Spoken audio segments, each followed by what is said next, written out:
iniciando a gravação. Então, bom dia agora oficialmente, né, a todos e a todas. Estávamos aqui numa conversa ótima, né, com a professora Thaisa, que é parceirona desse projeto, né. A gente tem tido uma proximidade bem interessante, fazendo propostas e trabalhando projetos em conjunto. Para mim é uma alegria sempre estar com a professora Thaisa, né? Quero igualmente. Igualmente, né? Quero dar bom dia, então, que nossa manhã seja importante, seja agradável para a leitura, e quero agradecer muito o João Marcos da Silva. O João é egresso do curso de letras, né? O João é mestre em literatura, né, João? Isso. E então ele vem conversar conosco sobre esse livro. E antes de passar a palavra para o João, de novo agradecendo muito, que eu sei que o João é um trabalhador árduo, né? E ainda tirar um tempinho dele para o sábado de manhã estar conosco aqui. Tem uma colega que é a professora Silvia Piloto que diz: ninguém está disponível, não. As pessoas têm o desejo de estar com as outras pessoas, né? E é verdade, porque nessa loucura do mundo, a gente parar um pouquinho para pensar, para refletir sobre algumas coisas, tem sido um grande desafio, né? E antes de passar a palavra para o João, eu gostaria de fazer uma breve introdução do nosso encontro de hoje, né? E fazer uma amarração, assim, desde a proposta desse ano, que era uma proposta voltada, né? Para a gente chamou o mote de labirintos, né? Caminhos dentro da gente, dentro de nós, para poder compreender um pouquinho como é que acontece esse movimento para além do que está à nossa volta, né? Que esse movimento que acontece em determinado momento, essa tomada de consciência acerca de si mesmo, né? E essas obras que vieram, né, são obras que vêm com essa perspectiva. A gente iniciou o ano com Alice no País das Maravilhas, do Carroll, né? E de lá a gente começou a perceber que caminhos são esses, né, que se movimentam dentro das pessoas, dos seres humanos. Depois, no último encontro, nós estávamos com Renações e Narizinho, também um grande caminho, né? Então, Alice e a Toca do Coelho, a Narizinho e o Riacho, né? O Riacho, o Reino das Águas Claras, né? E hoje nós chegamos no livro de Marco. O livro de Marco, né, é um livro significativo. Eu brincava com o João e com a Thaisa que em algum momento histórico se dizia que o livro bom é o livro que fica em pé, né? E a gente vê que esse livro é um livro que ele tem um aspecto de um livro super simples. Olha como ele é fininho, no entanto, ele tem uma densidade muito importante, uma potência muito grande para aquilo que nós estamos discutindo nesse momento, né? Então, a literatura, como disse sempre a prof. Thaisa, não é para criança, não é para jovem, não é para adulto, a literatura é para todos nós, e esse ano tem mostrado isso pela qualidade, né, dessa curadoria que a gente fez em parceria aí com o ProLis e com o ProLer, e entender, né, esse movimento que a literatura faz. Também comentei com eles anteriormente que eu estou dando uma relida nesse livro, que é porque ler os clássicos do Ítalo Calvino, e o Ítalo Calvino diz nesse livro, nas máximas de por que a gente precisa ler os clássicos, que um clássico é aquele livro que nunca para de dizer o que tem para dizer. E isso é muito significativo, porque o João vai falar um pouquinho, mas esse livro não foi publicado recentemente, né, João? Ele já tem uma grande história, né? Então, que é isso, né? E a gente não tem uma tarja, só é clássico tal e tal livro. Aquele livro que fica em nós, ele passa a ser também uma opção clássica nossa, individual, né? Então, João, ele muito tem obrigada. 20 anos, né? Ele foi tem publicado 20 em anos. 2003. Isso. Que coisa doida, né? A gente já está quase no meio do século XXI, né? Isso. Então, olha só, e como é que ele permanece, né? Ele é perene. E acho que foi nesse livro do Calvino ali que ele diz, né? Que o clássico é aquele que nunca terminou de dizer o que tem para dizer, né? Isso, exatamente, é isso mesmo. Mas então, gente, eu passo a palavra para o João, deixo aqui liberado o chat, e também quem quiser, né?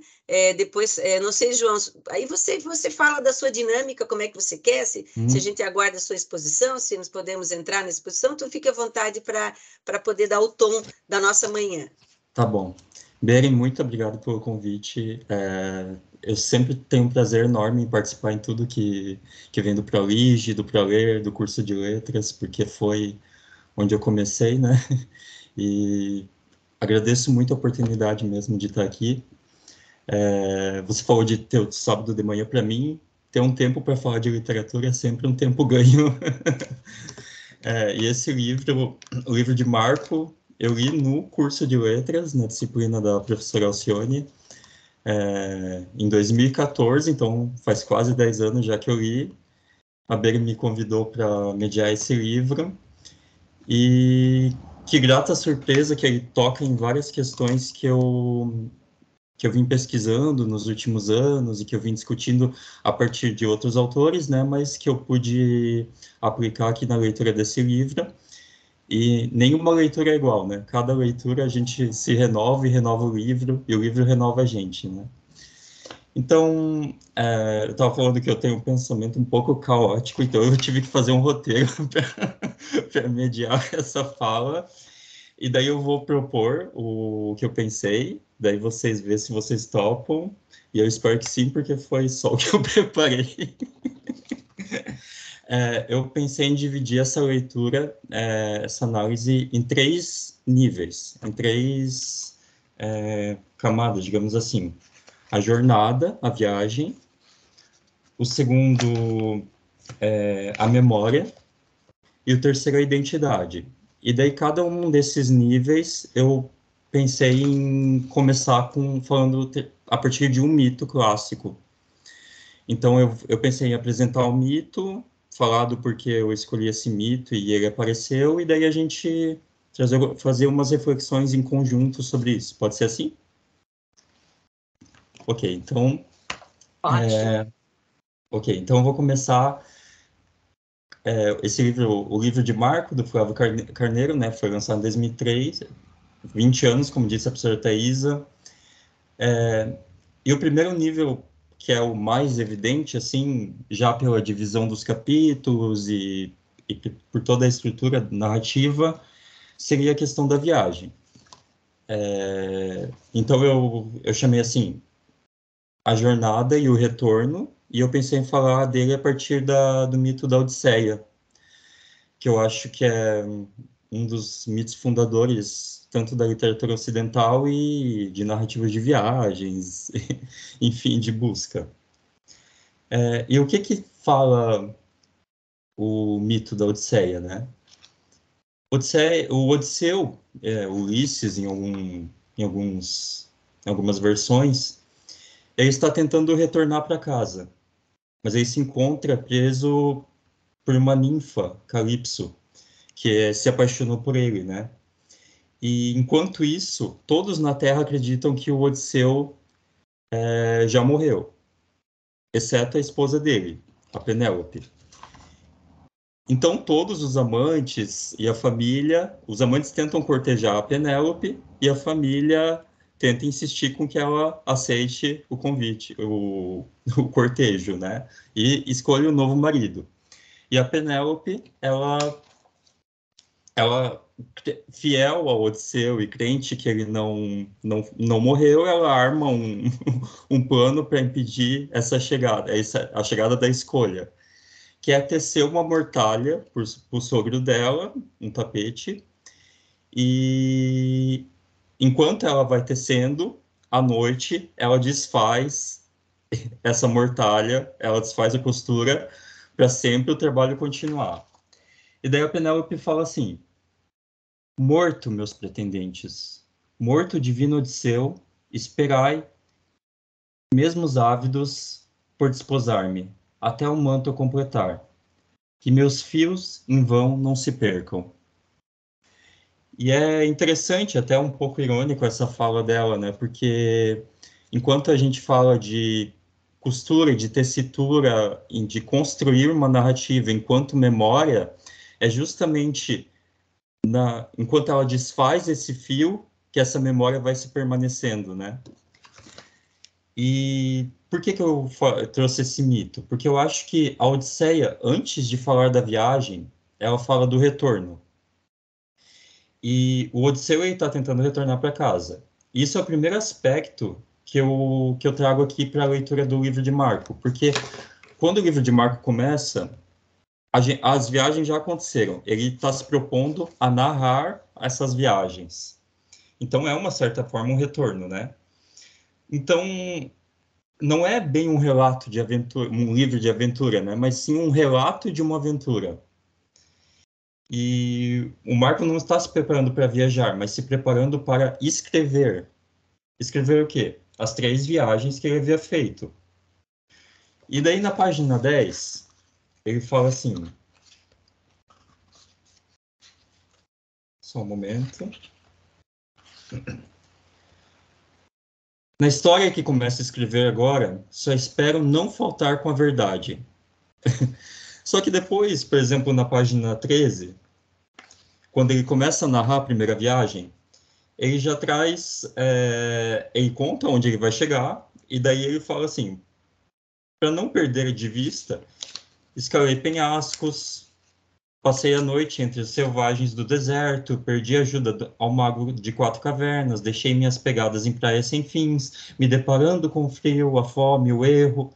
Ou seja, toda aventura é colocada muito rapidamente no espaço de tempo, porque ele está falando de um outro aspecto. O que importa para ele, o que ele evoca, é justamente o encontro com a estrela e como essa estrela vai construir a identidade dele, né? Então, ele falar que ele não vai faltar com a verdade é um jogo de palavras interessante, porque não tem uma narrativa que abarca toda a verdade, né? Assim como não tem uma memória que abarque toda a verdade. A memória, pelo contrário, ela é constituída justamente pelo esquecimento, pelo que a gente lembra e pelo que a gente esquece. Essas lacunas, elas são fundamentais também para a construção da nossa identidade. Então, eu acho muito interessante esse relato da viagem do Marco, em que muitos aspectos que num livro de aventura, num livro de viagem, seriam fundamentais, se a gente pegar as viagens de Gulliver, em que ele fala a data, o horário que ele chegou, e aqui nada disso acontece. Todos esses conflitos que ele coloca, que ele tem que passar no caminho, muitos deles são só falados muito brevemente numa frase, né? Então, eu acho que esse seria o primeiro ponto que eu queria destacar, e daí o que vocês quiserem complementar. Ô, João, tu consegues ver a mãozinha levantada, não? Consigo. Então tá. Professora Thaísa? Eu achei ótima essa tua inserção, João, porque o que me chamou a atenção foi o primeiro parágrafo, né? Que fecha perfeitamente com as reflexões que você traz, né? Na pequena cidade onde moro, dizem que em noites como esta, noite calma de primavera, as pessoas sentem vontade de escrever histórias. Não histórias inventadas ou ouvidas de alguém, mas acontecidas de fato, histórias verdadeiras. Talvez seja por isso que hoje, sentado à escrivaninha, sob a luz suave do abajur, eu tenha decidido colorir um pouco minha vida, escrevendo sobre aquelas viagens de principiante. E daí eu achei maravilhoso, né? Porque daí ele leva o leitor para o imaginário, né? E para o imaginário do vivido pelo leitor, né?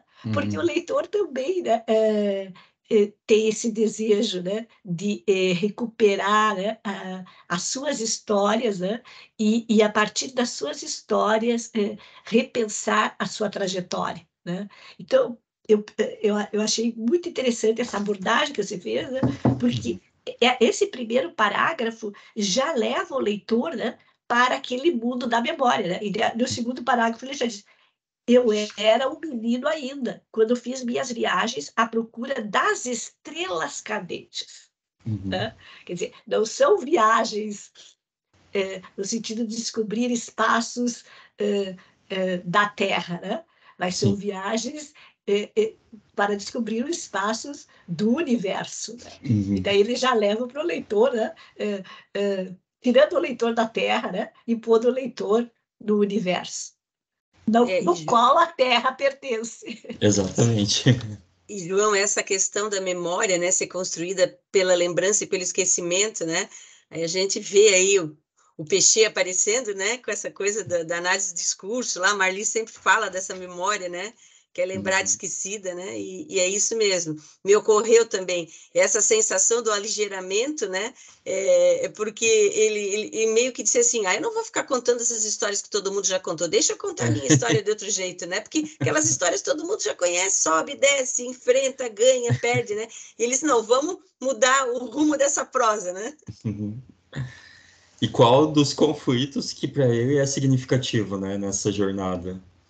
E por isso tem uma frase que eu acho muito interessante na página 10, que ele fala assim: tentarei contar apenas o que realmente aconteceu, montando com paciência e exatidão um relato dos perigos. E eu destaco essa palavra, montando, porque qual arte que tem como cerne da sua constituição a montagem? É o cinema. E o cinema, justamente, ele coloca, ele desconstrói a nossa percepção de mundo e reconstrói a partir das suas técnicas, né? O enfoque, o zoom, então toda a questão geográfica, a questão temporal,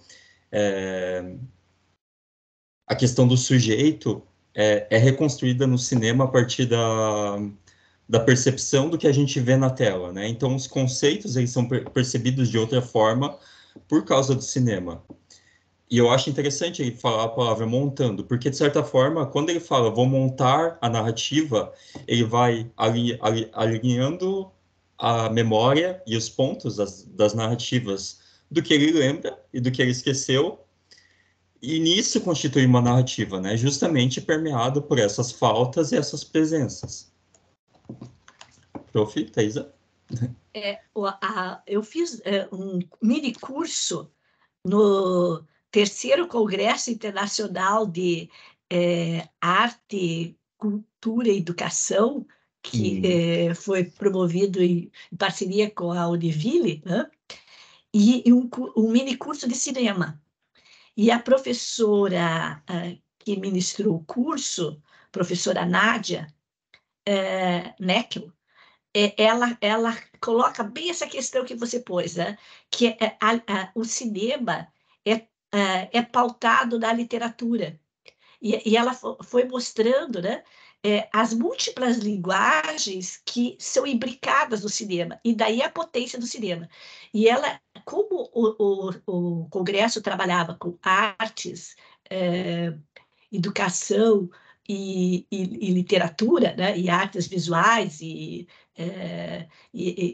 a arte literária, ela foi mostrando como grandes filmes, e deu o exemplo de um documentário feito em Santa Catarina, pautado na pintura, né? Então, um dos documentários que ela mostrou pautado no impressionismo, mas na pintura impressionista, nas imagens, né? E por isso que o cinema, ele atrai de uma forma muito significativa o espectador, né? Porque ele multiplica e imbrica as linguagens, né? Sim. E todo o minicurso foi voltado para essa percepção, né, de quanto o cinema é potente pelo imbricamento das linguagens. Uhum. E o Benjamin, né, ele vai falar sobre justamente essa potência de perceber um conceito, eu diria, a partir do cinema. Por exemplo, ele fala que a gente só vivencia a cidade como um todo no cinema, porque é onde é possível a gente ver outras perspectivas, que não são a nossa, colocadas na tela, mas sem necessariamente a influência do simbólico da linguagem, porque ali é a imagem, né? É a imagem colocada, montada. Então, essa imagem, ela perde um pouco esse caráter até forte da linguagem, que é muito tomada pelo cultural, né? E ali a gente vê a imagem, e essa imagem posta lado a lado em movimento, tentando recuperar esse dinamismo da imagem. E daí cada um vai ter uma percepção daquilo, mas a imagem está ali, né? E como você colocou, né? A cada leitura do livro, nós lemos diferente. A cada leitura de um filme, nós também lemos diferente, né? Sim. Vocês podem Aham. observar, quando a gente revê um filme, a percepção sempre se altera, né? Porque ele abre ao invés de fechar, né? Os filmes abrem ao invés de fechar, a literatura também abre ao invés de fechar. Exatamente, exatamente. Mas, voltando para a Odisseia, tem uma outra parte do mito que eu acho muito importante, que é a parte que o Odisseu retorna para casa, e aí se disfarça de mendigo, e a ama, Euricleia, vai lavar os pés dele, não sabendo que é ele. E tem um momento muito importante em que ela toca a cicatriz dele e ela o reconhece a partir da cicatriz. E entre essa cena em que ela toca e o reconhecimento dela, tem uma série de versos cerca de 70 versos que vão explicar como o Odisseu ganhou aquela cicatriz. Que foi numa viagem que ele fez com a família, com o avô, uma caça, em que ele foi machucado por um javali, e o avô fez uma cura mágica ali, e a partir da cicatrização, o Odisseu conseguiu melhorar e voltar para casa. E tem uma pesquisadora, Jeanne-Marie Gagneban, que ela vai destacar dois aspectos dessa cena, que é a questão da nomeação, a nomeação do Odisseu que foi feita pelo avô, e a força da palavra. E esses dois aspectos, eles demonstram para uma transmissibilidade, ou seja, o nome veio transmitido do avô, o que aqui no livro do Marco é interessante, porque essa jornada do Marco, ele fala que é uma jornada da família, né, dos homens da família, o pai, o avô, o bisavô, então também é uma tradição que vem vindo. E o título, né? E o O título, livro de o livro de Marco. Marco. E daí eu fui pesquisar, né, o significado de Marco, e Marco é relativo a Marte no latim, né, e que é justamente essa força de autoridade, a força do pai, que também vai dialogar com essa questão da transmissão, né, genealógica no caso, mas simbólica, na verdade, de transmissão da palavra. E da marca da família, né? E da marca da família, exatamente, da marca da família.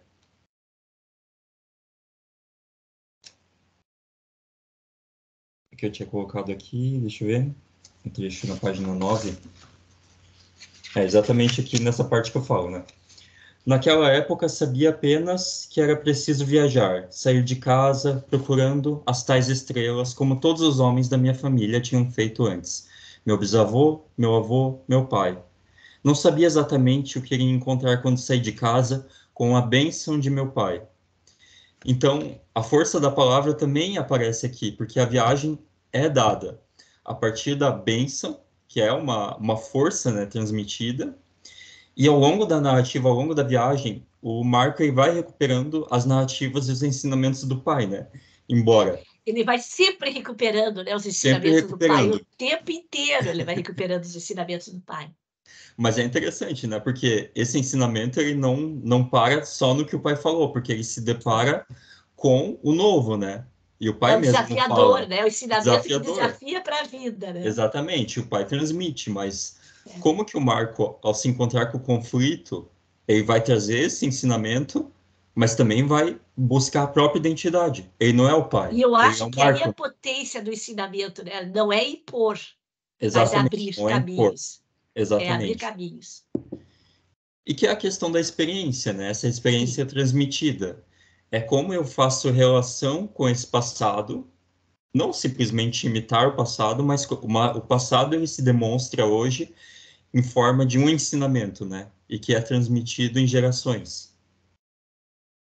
E também, né, João, uma quebra legal de paradigma tem a ver com esse olhar da família, às vezes muito centrado nesse provedor e naquele que acompanha a família de outra forma, né?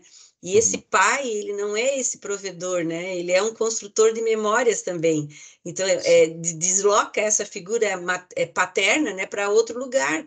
Que sempre é ocupado pela mãe. né? E esse pai também meio que não é o pai, meio que é uma memória, meio que é alguma coisa que foi construída e que é habitada por ele, né? Como uma referência, né? Isso é uma coisa diferente também no olhar do autor, né? No olhar do Flávio Carneiro, né? Sim, eu acho isso que tu falou, Beri, muito interessante, porque uma coisa que me chamou muita atenção nesse livro é o silêncio. Parece que há um silêncio, assim, permanente no livro, não tem um diálogo, é sempre recuperado, as falas são recuperadas, a relação com o outro é E o de uma silêncio forma da memória, silenciada. né? É o silêncio da Porque a memória. memória só acontece quando você silencia consigo mesmo. É, Pode observar, se a gente não silenciar consigo mesmo, as memórias não vêm. sim. E para não Porque daí perder você é esse absorvida ao ritmo da vida contemporânea, né? Uhum. E para não perder esse fio, João, ontem eu estava dando aula para uma turma é,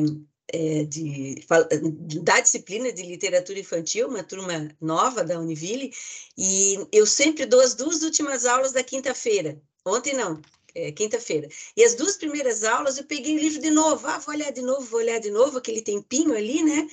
E já tinha lido umas 2 vezes antes e me debrucei. Aí, quando cheguei na sala, eu disse, ai, gente, hoje eu estava sozinha na sala dos professores ali do curso e comecei a ler o livro do Marco, mas tinha tanta gente falando no meu ouvido, mas não eram as pessoas em volta de mim, eram as pessoas dentro de mim. Né? Cada palavra, claro que a referência primeira, né, acho que do mote desse ano foi a Odisseia, né, que ela puxa a narrativa dessas viagens fora e dentro da gente.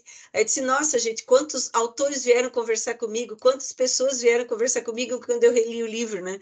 Isso é uma coisa interessante, é um silêncio, ao mesmo tempo é uma gritaria. Sim. E isso já é interessante porque a história é uma história escrita pelo Marco, né? No silêncio do seu quarto, digamos assim.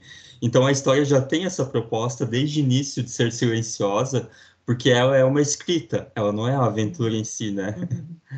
E quando a gente retoma, a escrita é silenciosa.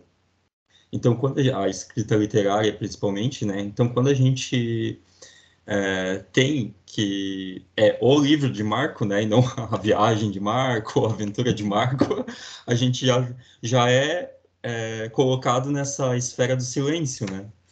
E a gente que vai dando tom e desvendando o que vai acontecer em cada viagem. E eu acho muito interessante essa ilustração, né? Eu até queria chamar a Exatamente. atenção, né? Nossa. A capa, né? Que maravilhoso, né? Quando você entra nessa imagem da capa, né? Porque não é o universo, né? É o universo da entrada de um outro ser, né? Porque ele está indo, né? Entrando nesse ser, né?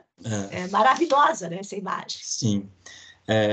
Eu até isso eu vou falar depois no segundo nível de leitura que eu preparei, mas essa imagem me lembra um pouco aqueles desenhos animados que o personagem está num corredor, tem várias portas, ele não sabe qual abrir, que é um pouco a porta da mente, né?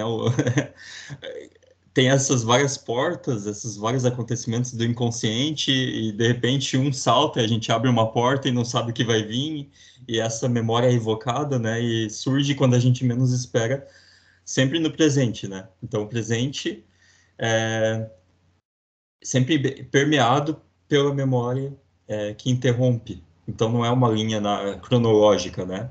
Não é apenas uma história que tem um começo, meio e fim, mas sim uma história sempre no presente que é evocada, é em movimento, é espiral, e que eu acho que tem muito da Odisseia também, né? Que é essa coisa do partir, retornar. E as 3 viagens que Marco faz, ele sai e ele volta, ele sai e ele volta. Tanto que ele começa a história em casa, ou seja, a gente entende que ele voltou, né? Contando essa história. E ele sempre tem esse conflito, né? Eu volto e ele sempre acaba voltando. Então, porque não tem um ponto de chegada que é lá, né? E o número 3 é simbólico, É né? simbólico, né? São 3 viagens, né? São 3 viagens, E todas elas com retorno, né? todas com retorno.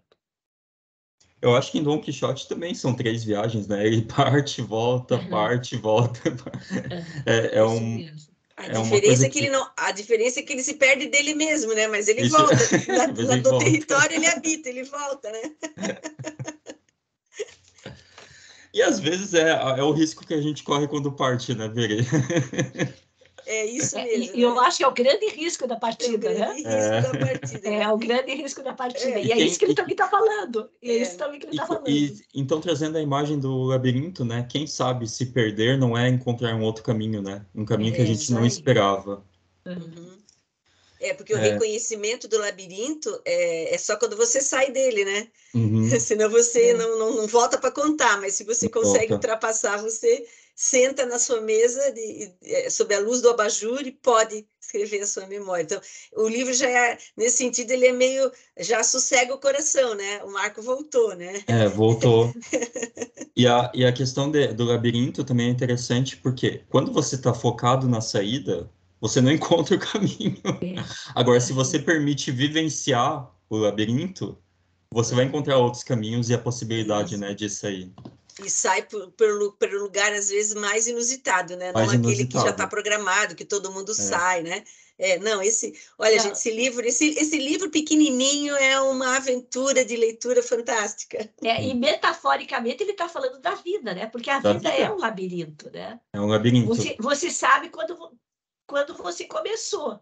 Agora você não sabe até quando você vai e como você vai terminar. Exatamente. E por isso que eu acho que é tão significativo a retomada das narrativas, porque eu acho que nesse papel, a função do pai enquanto um pai simbólico é quase um mentor, um guia. Então, essa transmissão desse ensinamento que já vem desde o bisavô, avô, pai, e que o Marco vai retomando ao longo da viagem, é uma forma de trazer o ensinamento e a experiência para sua jornada, mas também se permitir viver a própria jornada, né? E não só repetir o que o outro fez, o que o meu antepassado fez. Por isso que eu acho a figura do pai tão importante. E esse movimento acaba tocando na trajetória do herói, né? Que é sempre uma trajetória de ida, enfrentamento do conflito e retorno. Que eu acho que foi perdido,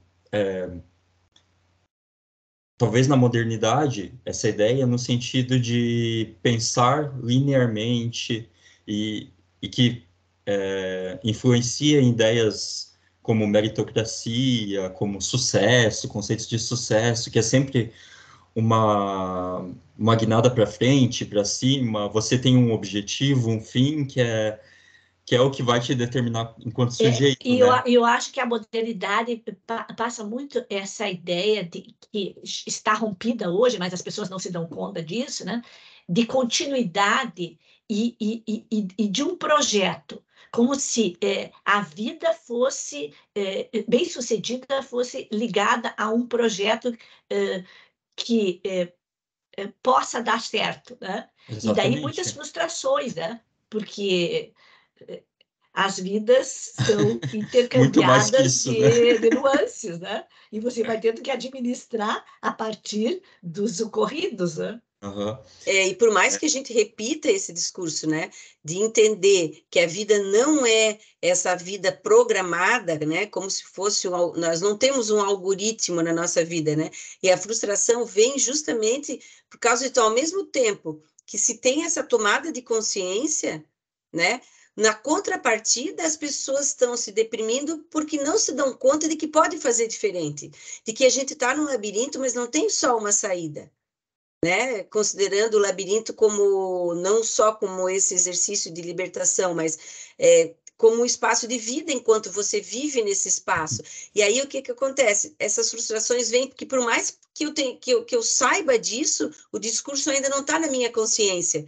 Então eu vou me frustrando, porque eu não ganhei aquilo, porque eu não cheguei naquele lugar, porque eu não estive com aquela pessoa, porque eu não estou no universo de um ideário romântico, como a Thaisa falou. Né? E é isso que tem gerado frustração. Não é que as pessoas não estão conseguindo caminhar e construir a sua história, elas estão, mas elas estão buscando alguma coisa que não necessariamente é possível, né? E aí a gente vive num universo de contradição todo dia e que o final, a saída do labirinto pode ser outra, né? Isso eu acho que é isso que mais está angustiando a sociedade contemporânea, né?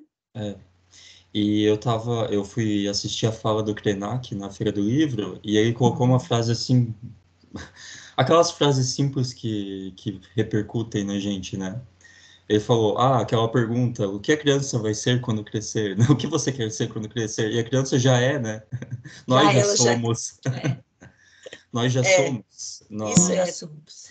E essa ideia de projeto, que é sempre contraposta com conflitos, né, que vão frustrando a gente, impedem a gente de ver que a gente já é, né, e que a vida é essa potência, né, essa potência que gera o novo sempre, e que sempre propõe um novo caminho, né. Eu acho isso muito interessante. E aqui, esse livro, por trazer essas 3 viagens, sempre vai colocando isso, né, os conflitos do Marco, e alguns conflitos que se repetem, né? Buscar a estrela, e tá sempre buscando a estrela, né? Em cada viagem tá buscando a estrela, e às vezes eles têm algum conflito, tem alguma frustração por não ser exatamente como o pai colocou, mas a jornada não é o objetivo final, né? O encontro com a estrela, e sim esse encontro, esse retorno, esse encontro, tudo isso compõe a jornada. E é interessante, né? Porque em cada encontro ele se preocupa, né? Em narrar como esses encontros são transformadores, né? Uhum. E como eles alteram a percepção da vida, né? Sim. E o primeiro ele fala do despertar, né? O primeiro encontro é o despertar, que a estrela tá dormindo, e eu acho que é muito forte essa cena, né? Muito Porque é potente. literalmente o despertar, né? E você pode esperar, ele fala, você poderia esperar anos-luz e vale a pena, né? E ele questiona, será que eu vou esperar esse ano-luz inteirinho, né? Porque hoje em dia as pessoas não esperam mais ano-luz nenhum, nem pequena. E também qual é o tamanho desse ano-luz? Desse ano-luz, Porque ela acorda rapidamente, na verdade. Mas esse ano-luz enquanto simbólico, né? Enquanto simbólico. O tempo que a gente espera para o despertar, né? E daí o que o professor Vicente falou hoje, falou do terceiro congresso na palestra dele de abertura, que não tem mais esse ideal do indivíduo na contemporaneidade, né? Nós temos que nos deparar com a realidade contemporânea que é fragmentada, né? Não podemos mais idealizar, né, esse projeto do indivíduo, né? Esse projeto de ter um percurso único, né? Porque nós estamos numa sociedade que os fragmentos e a junção desses fragmentos que movem, né? As perspectivas, né? E não a perspectiva individual. Mas ainda reverbera bastante essa ideia do indivíduo, né? E a gente vê isso, por exemplo, essas figuras, os influencers, que são modelos, né? E que criam projetos de vida e que a gente senta e assiste até um pouco estático, né? A gente vê essas figuras com uma vida perfeita e a gente começa a se frustrar que a nossa vida não é assim. E que é uma contradição no mundo, uma contradição, que é uma contradição nesse mundo em que nós estamos vivendo, né? E também, João, eu acho que esse texto do Marco, né, também mostra, o livro de Marco, que a gente não tem mais como voltar. Tanto que a gente fala do mito do eterno retorno, né? Porque é um mito do eterno retorno. Você pode até retornar, mas quando você retorna, você não é mais aquele Odisseu que saiu, não é mais o João, não é a Thaisa, não sou eu. Nunca vai ser o né? mesmo. Nós não estamos é um retorno aqui, nostálgico, não é um retorno nostálgico, é um retorno de ir colhendo no caminho elementos que vão construir uma nova trajetória, né? E o professor fala, ele diz, não tem mais como retornar. Os discursos de retorno, eles se autodestroem, porque é impossível. Nós não conseguimos voltar individualmente, imagina toda uma coletividade, né? Sim. Antes de voltar aqui, ó, nós estamos com o Paulo, com a Rose, com a Cristiane, com a Jane. Fiquem à vontade para participar da discussão também, a partir da leitura de vocês. Se vocês deixarem 3 professores conversando, gente, ó, né, vai ser sempre assim. Fiquem à vontade para participar, intervir, discutir, tá? Ober, essa tua fala me faz retornar novamente à ideia do cinema, porque o cinema é uma potência muito grande para a gente perceber esse retorno, porque é justamente a montagem de vários tempos, vários lugares, que é colocado lado a lado. Então, talvez no dia a dia, na nossa vida, a gente não se dê conta dessa interrupção, dessa reconstrução que desmonta o linear, né? Mas no cinema eu acho que é uma baita potência para a gente ver isso, porque a gente está ali exatamente, né? Você pode ter um flashback, você pode ter uma colocada do que vai acontecer depois e volta e vai, e daí de repente o sujeito é um zoom no rosto, e de repente é o zoom na mão, que é um gesto, e o espaço, eu estou aqui, de repente mostra quem está lá longe. Tudo isso mostra essa desconstrução dessa linearidade, né? Eu acho isso muito importante. Bom, então eu acho que eu vou entrar no segundo nível de leitura, porque a gente já falou um pouco dele, mas que seria a questão da memória e o labirinto. Agora vou trazer a imagem do labirinto. E daí eu trouxe o mito do Teseu e o Minotauro, mais especificamente o fio de Ariadne. Então, o mito grego do Minotauro, ele narra a criatura de um corpo humano e cabeça de touro, que permanecia no centro do labirinto irresolúvel construído pelo arquiteto Dédalo, aguardando o sacrifício de 14 jovens, 7 moças e 7 rapazes, que seriam pagos como tributo para que o rei Minos se retirasse de Atenas. No terceiro tributo, o jovem Teseu se ofereceu como sacrifício, a fim de tentar livrar o povo da sina. Enquanto aguardava, Ariadne, a filha do rei, se apaixona pelo Teseu e, no ímpeto de ajudá-lo, entrega-lhe um novelo de lã, que deveria desenrolar ao entrar no labirinto. Teseu faz o que lhe foi sugerido e derrota o Minotauro e encontra seu caminho de volta. A imagem do fio, para mim, é muito importante quando a gente pensa em memória. E eu acho que o mito do Minotauro foi retomado no século XX justamente para tratar desse conflito do ser humano com ele mesmo, né? E do consciente com o inconsciente. Então, essa ideia do labirinto enquanto memória, enquanto caminhos da mente, enquanto construção do sujeito e da identidade, eu acho que é muito potente.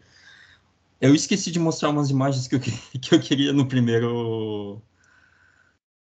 Na primeira eu vou compartilhar aqui para mostrar agora, e daí eu já mostro a da segunda também, que eu tinha separado umas imagens, só um momento. Se quiserem comentar alguma coisa sobre isso enquanto. Essa coisa do fio é fantástico, né?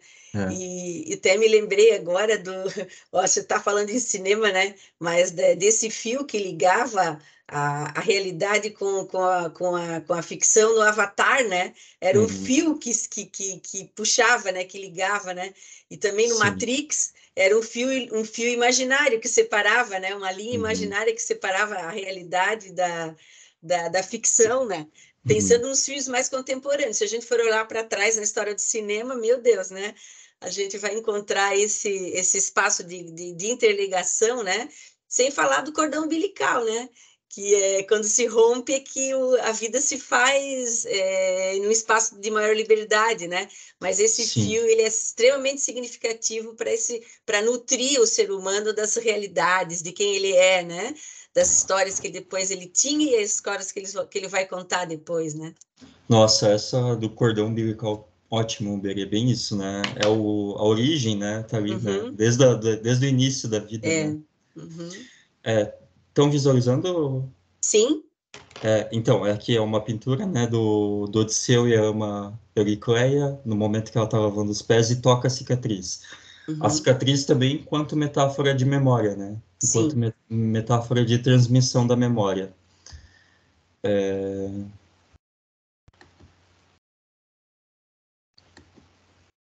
Opa. A Odisseia é tão forte, né, que ela inspira o tempo todo, né, escritores, pintores, músicos, né, é fantástico, né? Isso. Aqui, daí, então, temos a imagem da Ariadne entregando o Ariadne. novelo de lã pro Teseu. E o fio quase imperceptível ali, né? Uhum. Ah, Então, verdade.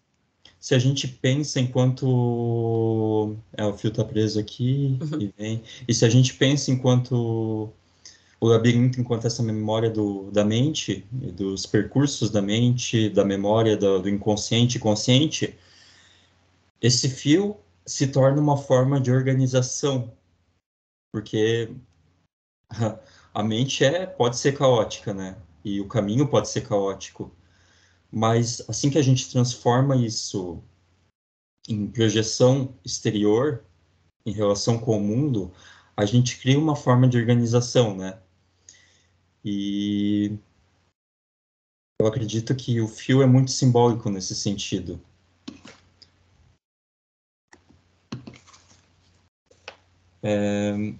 Então eu coloquei assim, que o fio de Ariadne desenrolado do exterior ao interior é o rastro que deve ser seguido. É possível entender o labirinto como o caminho tortuoso da memória, e o fio de lã que guia a consciência até a camada desconhecida do ser humano como ato criativo. Então, novamente, vem a questão de ser chamado o livro de Marco, né? Porque a gente está acompanhando quase como o Marco desenrolando esse fio das viagens dele, né? E como ele vai construir essa imagem, essa narrativa da viagem. Então, a gente não vê tudo que aconteceu. A gente vê o que o Marco nos conta por meio da escrita, por meio do ato E criativo. daí o simbolismo do fio narrativo, né? Exatamente. Porque ele traz na própria narração a potência simbólica do fio narrativo, né? Uhum. Que é exatamente o que nos guia, né? E que além do que nos guia, é o que precisa ser desvendado, porque nunca é exatamente o que é, ou apenas o que é, né? O fio ele tem essas duas camadas, a gente precisa desvendar. Então a vida é marcada por esses sinais que a gente precisa aprender a desvendar. Tem um trecho que eu separei aqui do livro do Marco, página 27.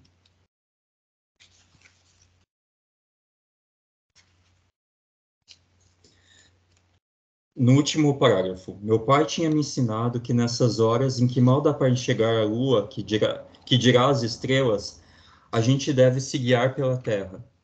A rota de uma estrela cadente, ele ensinava, tem seu paralelo na terra, que é para onde ela vai. É difícil seguir, mas vou lhe contar um segredo. Ele me falou um dia sussurrando no meu ouvido, um segredo que pouca gente sabe. Quando estão caindo, as estrelas vão soltando pequenos brilhos como uma espécie de purpurina, e esses brilhos caem às vezes nos lugares mais estranhos. Então, esse brilho, ele funciona como esses pequenos rastros que o Marco tem que aprender a desvendar para encontrar o destino dele e a identidade dele. Então, isso colocado em paralelo com a ideia do fio, é justamente em que medida que eu desenrolo esse fio e aprendo a desvendar esse fio, que ele me ajuda a guiar para dentro do labirinto e para fora do labirinto, né? Não sei o que vocês pensam disso. E ele é bem cruel, cruel no sentido assim, né? Esses brilhos, eles podem cair no chaminé ou na telha em uma casa, mas também dentro de um botão de violeta que acabou de abrir e toma ar na janela mais alta de um velho castelo nos prados de Lídice. Gente, olha isso, né? Quer dizer, eu que tenho que desenvolver o meu olhar, eu que preciso perceber onde está esse fio, que ele nem sempre está na superfície, aliás, quase nunca está na superfície, né? Nenhuma vida, Quase nunca. quase nunca está na superfície. E aí eu digo, né? O que acalma o coração é enxergar dentro dessa violeta, né? Porque o que está posto, agora eu preciso passar e ir além, né? E por isso que cada trajetória de vida é única, né? Isso. Porque cada um vai perceber na medida que consegue perceber. Né? É. E eu não posso impor para o outro um modo de percepção. Né? E daí as dificuldades de relação, né? Porque você, por vezes, não consegue comunicar com o outro porque o outro não percebe o mundo da maneira que você percebe. Né? Uhum. E por vezes, por mais que você ame o outro, e que você queira abrir esses espaços, você não consegue abrir esses espaços, né? Eu gosto de pensar também em relação à própria arte, à própria literatura, né? E daí a força da literatura, aqui com a Prof. Beira e com a Prof. Thaisa, profs de literatura, minhas profs de literatura, com quem eu muito aprendi, mas como a força do texto literário promove justamente esse olhar plural, né? A gente não tem nada que o autor imponha e que ele vai conseguir fazer com que a gente veja da forma com que ele viu. E nem cada leitor, né? Cada leitor vai desvendar esse fio de uma forma, a partir da sua própria vida, a partir da sua própria história e da sua própria percepção, que também não é estática, é dinâmica, né? Vai mudando ao longo da vida. E ele só instiga, né? E por isso que a cada leitura nós percebemos o texto de uma forma diferente. Porque nós já somos outro. Uhum. E por isso que a gente é tão construtor do texto como o autor, né? Porque a gente também vai preenchendo esses espaços que o autor deixa, a partir do que ele instiga. Então, e cada momento preenche os espaços de forma diferente. De forma diferente. E alguns não são preenchidos. E alguns talvez não sejam preenchidos, isso mesmo. Então, essa ideia também do fio enquanto metáfora para a própria escrita, eu acho que é muito importante.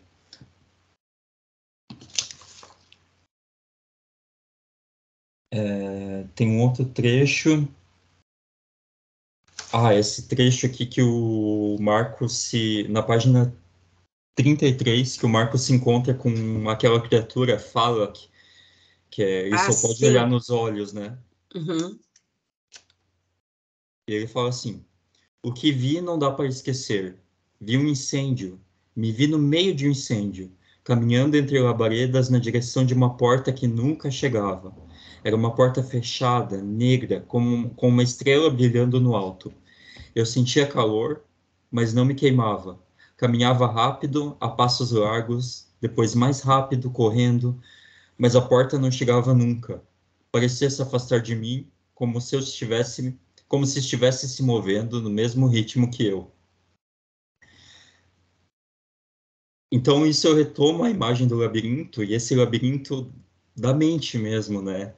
E como a imagem consegue ajudar a gente a perceber o mundo. Então, o sonho, como a gente decifra o sonho, a arte, como a gente decifra a arte, e os sinais do mundo, como a gente decifra os sinais do mundo, como eles vão ajudando-nos a construir esse olhar e esse trajeto do mundo. Então, aqui e outra coisa também, né? É como a gente consegue captar, né? Por vezes os sinais estão ali e a gente não consegue captá-los, né? E daí o fio, né? A ideia do fio. Do fio. E daí retoma a capa, né? Porque aqui ele tá com a porta aberta, né? Mas nesse momento do sonho, ele não consegue abrir a porta. A porta tá sempre à mesma distância. Por mais que ele corra. E é interessante que ele tá jogado, né? Ele tá inteiro jogado. Né? Ele tá quase sendo engolido, né? Sendo engolido.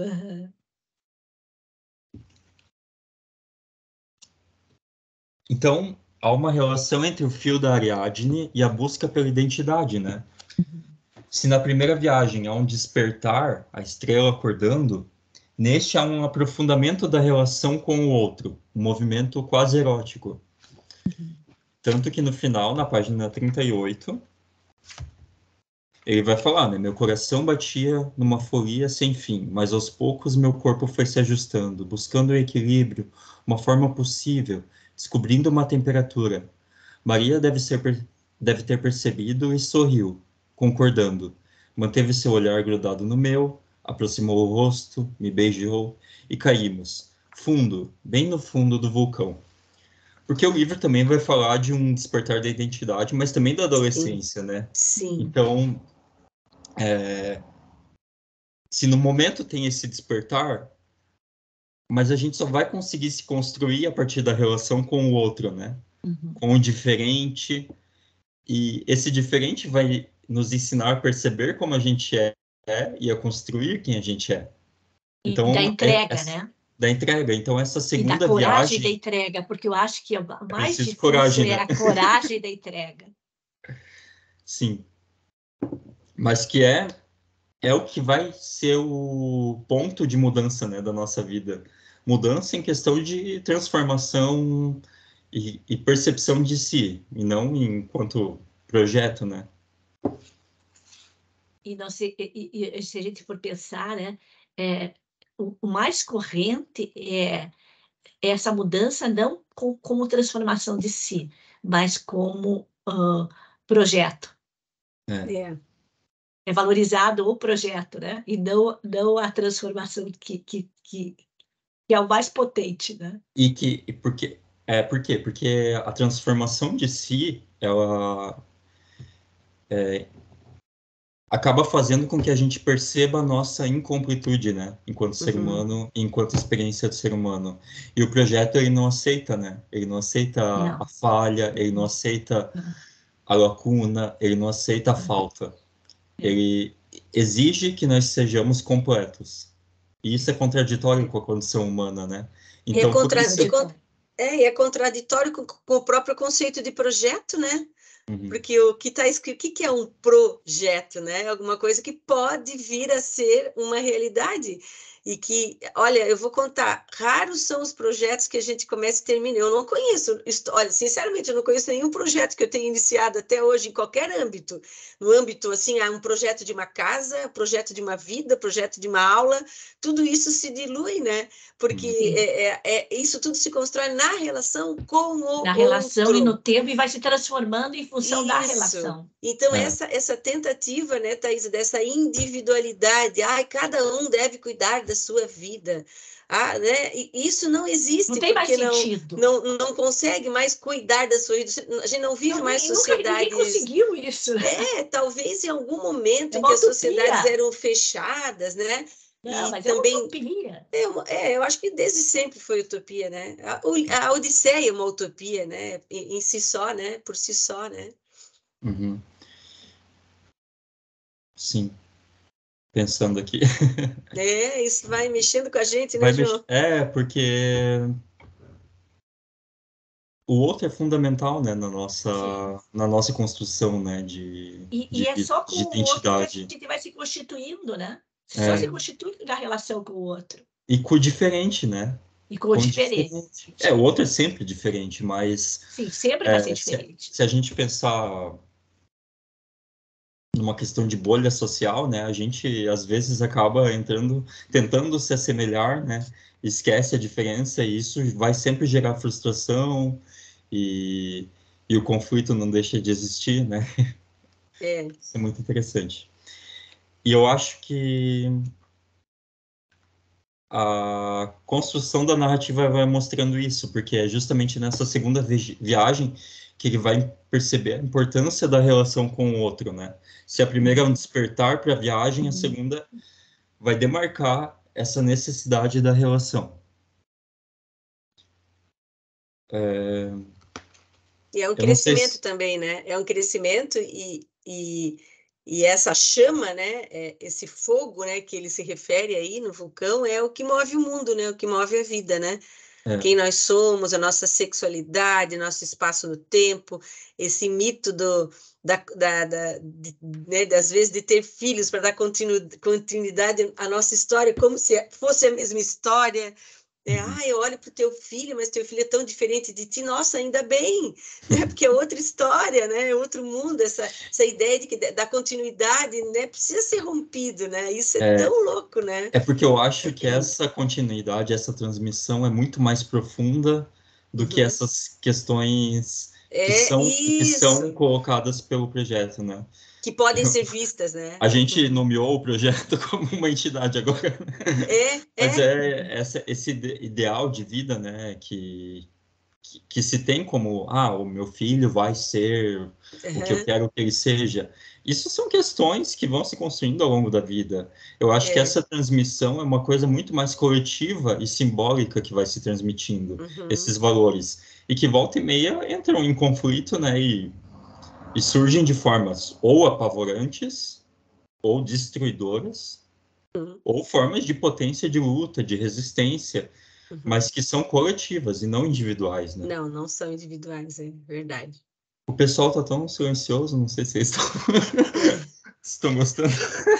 Eu tô conversando aqui, vocês estão escutando o barulhinho do WhatsApp, que eu tô sempre olhando, porque, né, aqui o pessoal tá falando que a Rose não leu o livro, mas está acompanhando a nossa conversa aqui.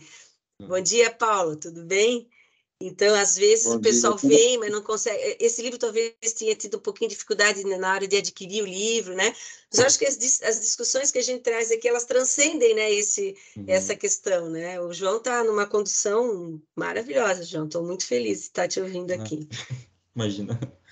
Paulo, fala. Eu estou na mesma condição dos demais, eu não estou acompanhando muito o clube, né, por conta de outras funções, mas hoje me sobrou um tempinho, resolvi entrar porque eu não li o livro, então fiquei curioso, né, então para mim está sendo bastante gratificante escutar vocês, e eu não li o livro, mas algumas passagens que vocês comentaram me lembrou também o Minotauro que passou no sítio do Pica-Pau Amarelo, né, a adaptação de Monteiro Lobato, no livro dele, né, e ele conta bastante ali, ficou bem evidente a questão do fio, né, e aí me traz a questão do medo, né, de não conseguir retornar à realidade.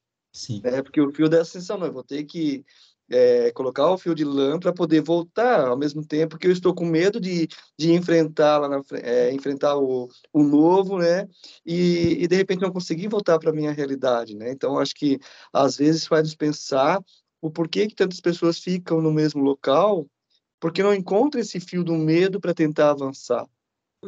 E aí a gente fica na mesmice, não cresce, não vê as possibilidades que existem para a gente explorar e ter essa visão de mundo um pouco maior. Né? Então, me remeteu a isso, né? Só para minha contribuição pequena aí por não ter lido o livro. Não, mas estou ótimo. gostando assim, Foi ótima a tua contribuição, porque é isso mesmo. Eu acho que esse fio, né, que nos dá segurança, às vezes é encontrado justamente nesses rastros muito menores que a gente tem que aprender a perceber, né? Então, o medo é o medo de não encontrar também esses rastros, né? Mas que faz parte da coragem da gente viver a aventura que é a experiência da vida, né? Aprender a tentar encontrar esses rastros para poder voltar. E não desistir nunca. Não, porque também, né, Paulo, que chatura que deve ser uma vida linear, né? Quando a gente lê um romance, quando a gente assiste a um filme que a gente já sabe aonde esse fim vai dar, até entendo que algumas pessoas vivem num caos tão grande que às vezes a ficção ajuda meio que a apaziguar um pouquinho a alma, né? Mas é muito chato.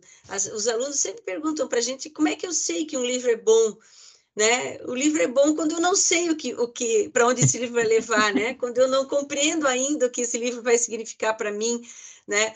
E é uma boa forma de dizer, né? Quer dizer, essa vida é linear, né? A gente, coitada daquela pessoa, sofreu tanto, tem tantas intempéries. Não sei, né? A vida também vai ensinar outros caminhos. Essa busca da linearidade, né? Essa busca do final feliz, nunca mais, gente, isso é impossível, né? Que se retome. Esse final feliz está em todo lugar ou em lugar nenhum. A gente tem que desconstruir esse feliz. O que é ser feliz, né? A felicidade ela tem que ser um conceito mais próprio, né? Não tão marcado como paradigma mesmo, né? Isso não tem volta, gente. É construir o seu caminho, olhando o outro, a parceria, o conjunto. A Thaisa sempre fala, não existe nada sem a relação com o mundo e com o outro, né? Não é possível, né? Volta e meia eu retomo alguns livros, por exemplo, do romantismo, né? E a gente percebe como esses conceitos de felicidade são estáticos, né? De busca, de amor, são sempre formas muito, como a professora falou no começo, clichês, né? Mas clichês por quê? Porque eles são impostos como estáticos, né? E são transmitidos. Esse é o conceito de vida, esse é o conceito de amor, esse é o conceito de felicidade. E nesses livros os personagens só se encontram nisso, né? Só se encontram quando eles mas você pode observar também que no romantismo, né? Todos os romances acabam no encontro, né? Porque o depois significa a encrenca, né? É justamente a contradição, né? O que é? É contrapor, né? E por isso que acabam todos no casamento, no encontro, na festa. Por isso que a Ana Maria Machado, quando escreve, né, a história meio ao contrário, né, que começa com o casamento do príncipe e da princesa, é maravilhosa a história, né? Isso mesmo. Então eu vou passar para o terceiro nível de leitura que eu pensei, que daí é a questão da identidade humana, né? E daí eu pensei essa leitura a partir do mito do Édipo. Daí eu vou também agora botar a imagenzinha do Édipo aqui. É que eu acho essas pinturas tão... muito significativas. Muito significativas e muito importantes, né, para a gente ter uma compreensão e também para a gente botar em diálogo, né, esses mitos. A materialização da ideia é bom, né, João? A gente... Acho que foi até o todo. Estão vendo? Estamos vendo, mas elas não estão... Ela tem que abrir a imagem, está aparecendo o teu computador, né? Teu desktop. Agora... tá, eu fui na janela errada, então. Aqui.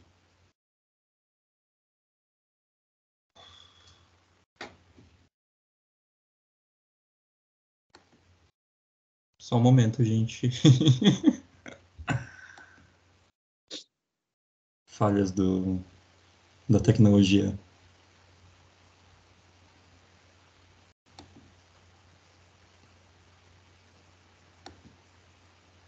Agora, acho que foi.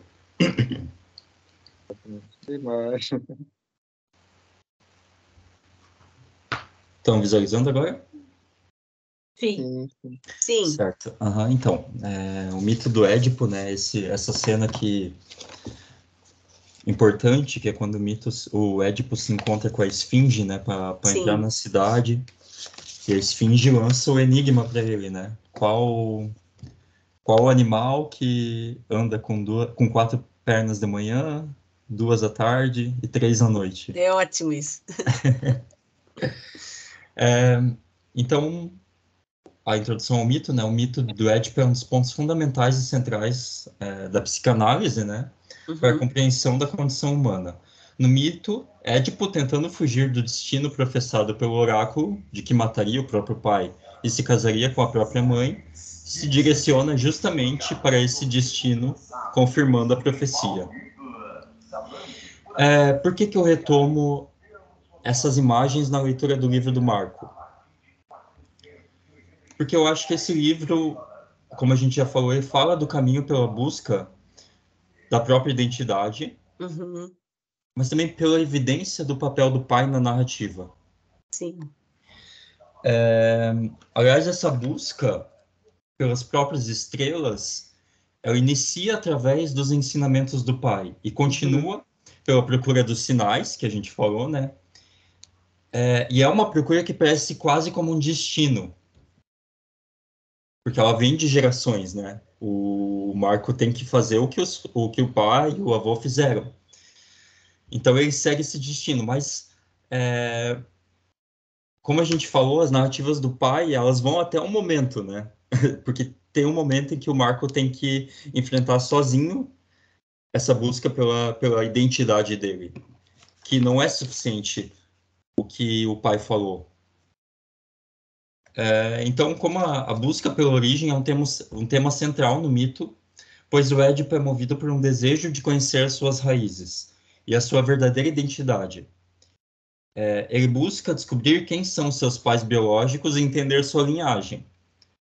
No entanto, essa busca o leva a confrontar uma realidade sombria e a descobrir a verdade chocante de seus atos. Eu gostaria de vincular aquela imagem que você trouxe à sua fala, né? Uhum. Que ele está subindo uma montanha pedregosa, tem árvores e nuvens. Uhum.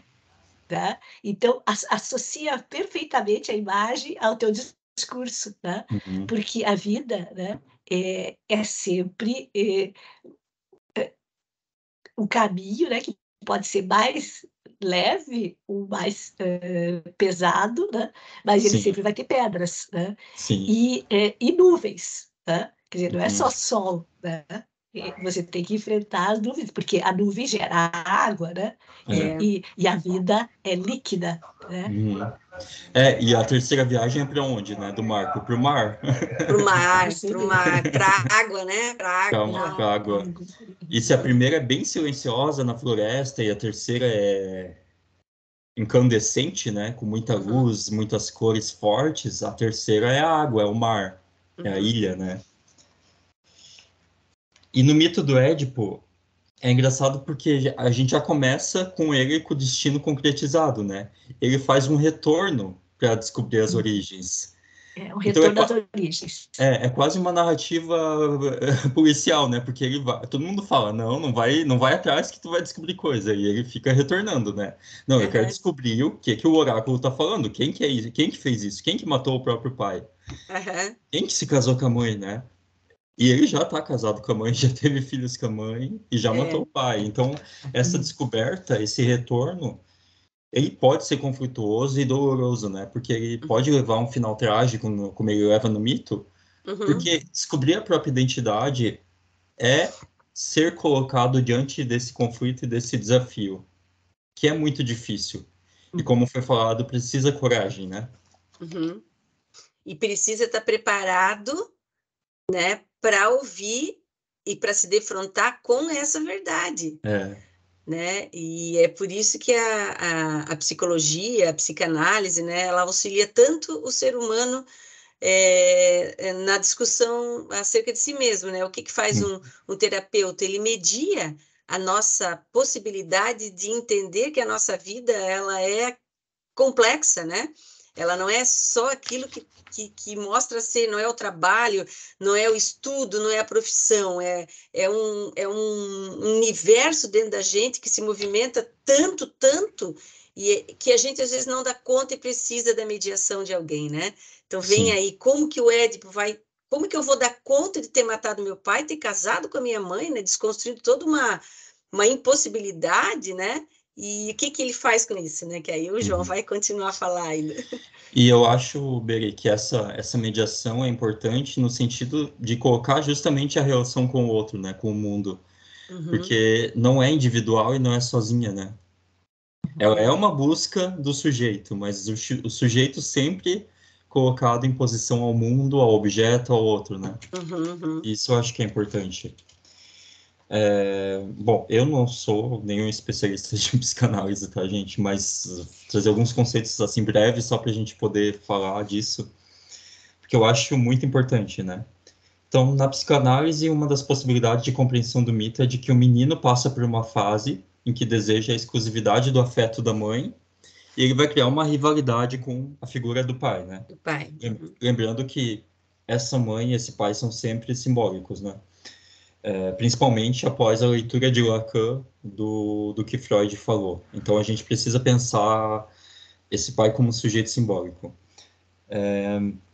No entanto, o complexo de Édipo é superado quando o menino internaliza a figura do pai, que é tida como uma figura de autoridade, e adquire identificação com ele. Então, eu acho que isso é muito importante na leitura do Marco, porque tem um momento em que o pai ele vê o pai relembrando a mãe e se questiona se a mãe virou uma estrela. E o Marco está em busca da própria estrela no mundo. Isso é muito bonito, Então a esse gente trecho. consegue, exatamente, a gente consegue traçar uma relação ali, uma semelhança entre o pai e o Marco. Uhum. E essa relação, ela está justamente nessa busca, né? E também na semelhança entre a estrela mãe e a estrela dele, né? E as estrelas que ele procura, né? Que ele procura. Então, eu acho que nesse sentido, a teoria do triângulo edípico, do Freud, ela vai surgir com muita força nesse livro. E ela vai trazer justamente essa constante busca e essa constante falta do sujeito pela própria identidade. O pai como figura de autoridade e a mãe como uma figura de uma busca, né, que ele precisa, e como que, a partir do momento em que ele assume esse pai como uma autoridade, ele consegue trilhar o próprio caminho, né? E perceber também a ausência desse pai, que é a questão da morte do Édipo, né? Sim. Perceber a ausência desse pai e se perceber sozinho na sua própria busca, enquanto indivíduo.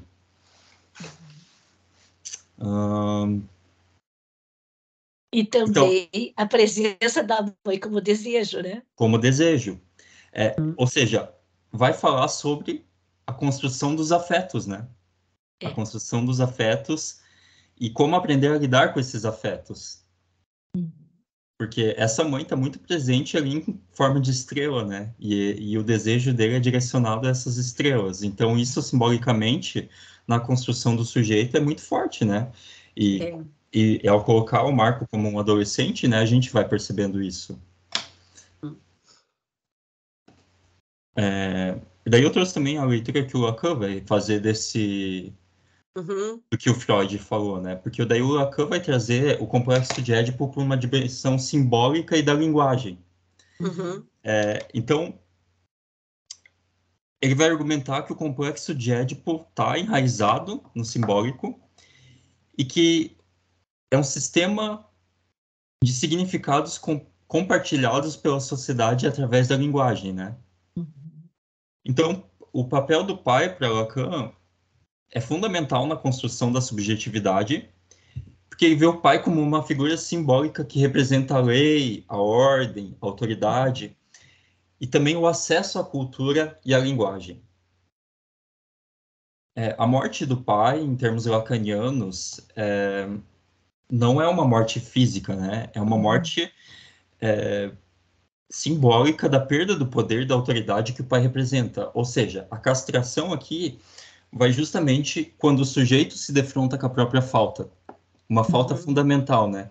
Que é percebida na questão da linguagem, que eu acho que na questão literária é muito importante, porque quando o autor funciona como figura de autoridade, ele vai deixar lacunas que o leitor precisa preencher.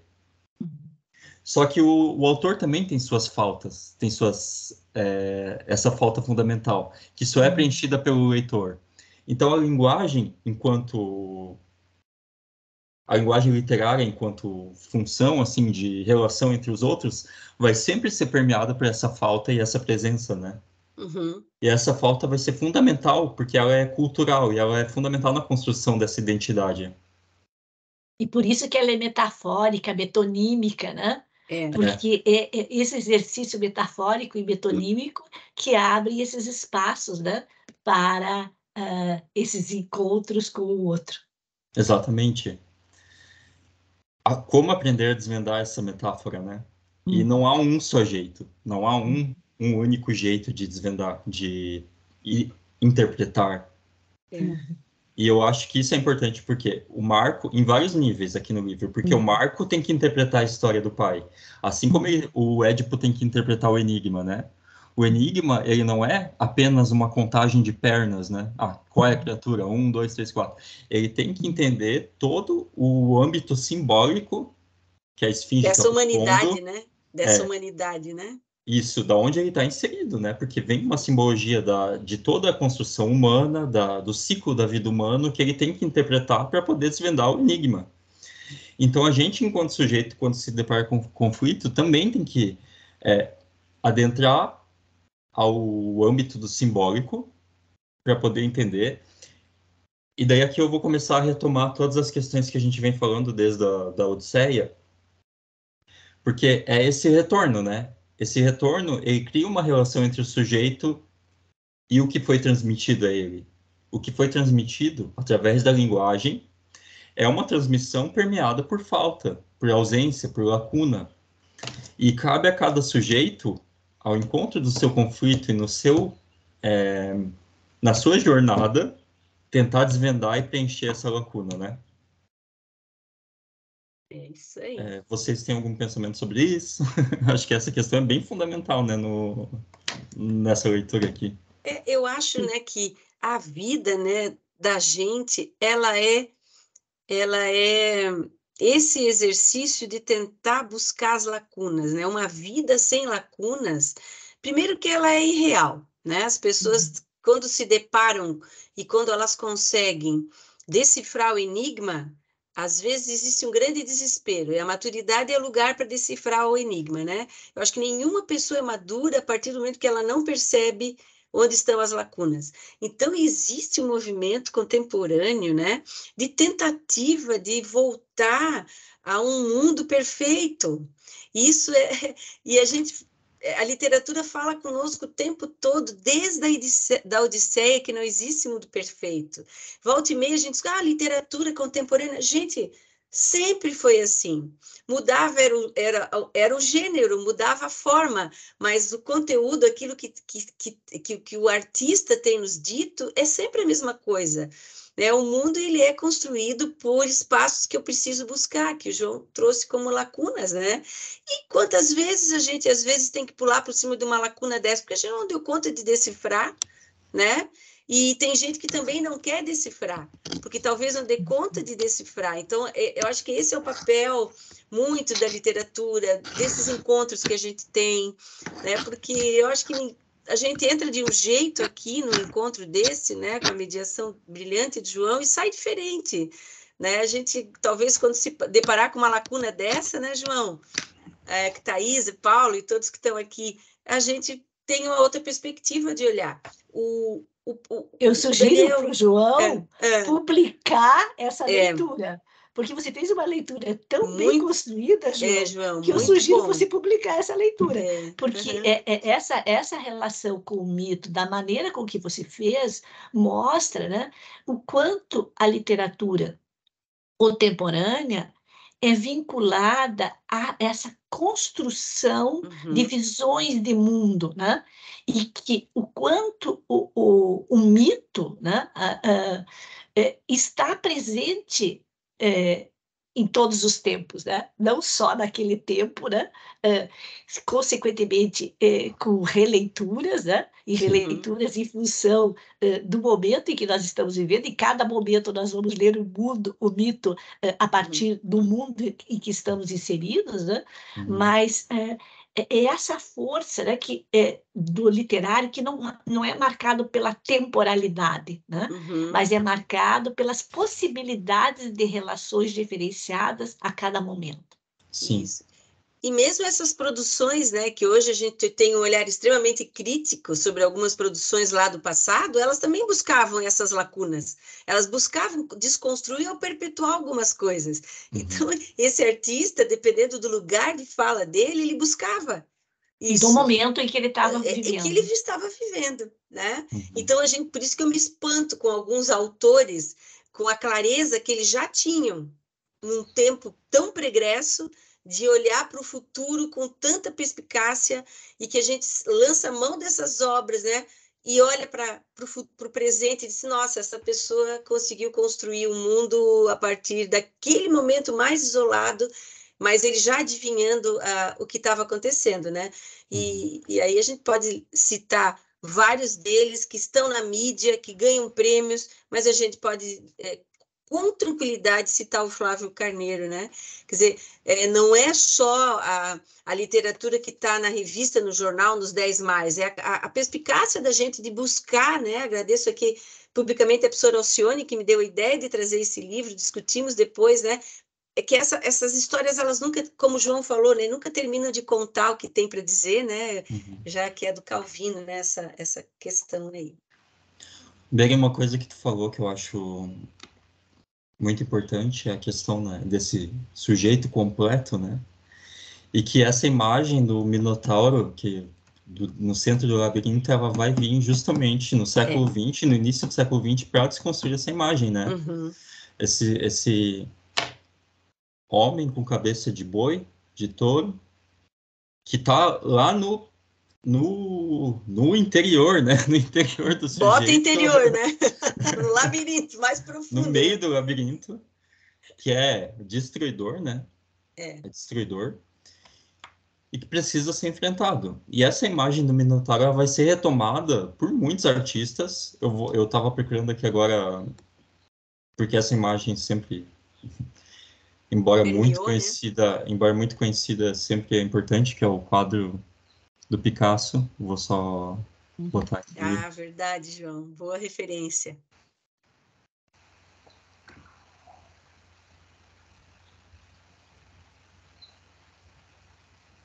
Guernica, né? Mas vamos ter aqui a imagem do touro, né? E por isso que Guernica é Guernica, né? Guernica é Guernica. E olha só essa desconstrução da imagem do sujeito, né? A partir da ideia do cubismo, mas que vai dialogar justamente com o momento histórico que a Espanha estava vivendo, né? Da Guerra Civil. E então, a potência, né, das vanguardas, né?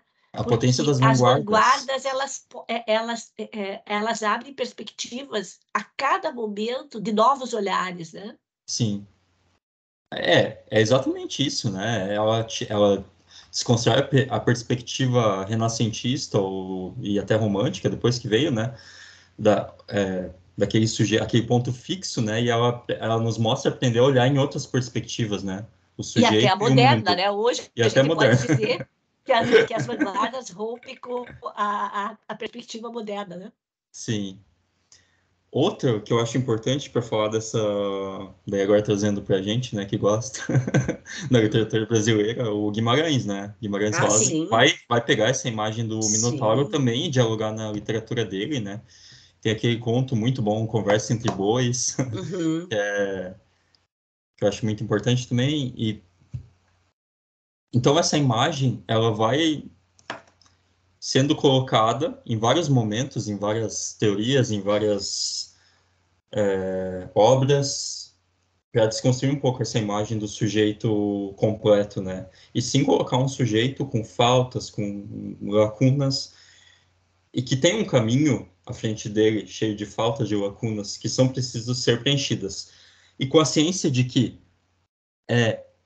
faz parte da experiência humana não preencher tudo, não ser um sujeito completo. A experiência humana não tem como ser vivida em completude, mas a nossa própria experiência é completa, justamente porque ela tem as suas próprias faltas. Então, a gente, enquanto sujeito, né, do nosso nascimento, a nossa morte, tem esse caminho que não vai ser completo, mas ele vai ser o nosso caminho, né, a nossa jornada. E o Marco, ele tem que aprender ao longo de todas as trajetórias dele encontrar o próprio caminho, né? E deixar de ser só aquele menino que tem que fazer o que o pai, o avô e o bisavô faziam e encontrar o sentido na sua busca pelas próprias estrelas, né?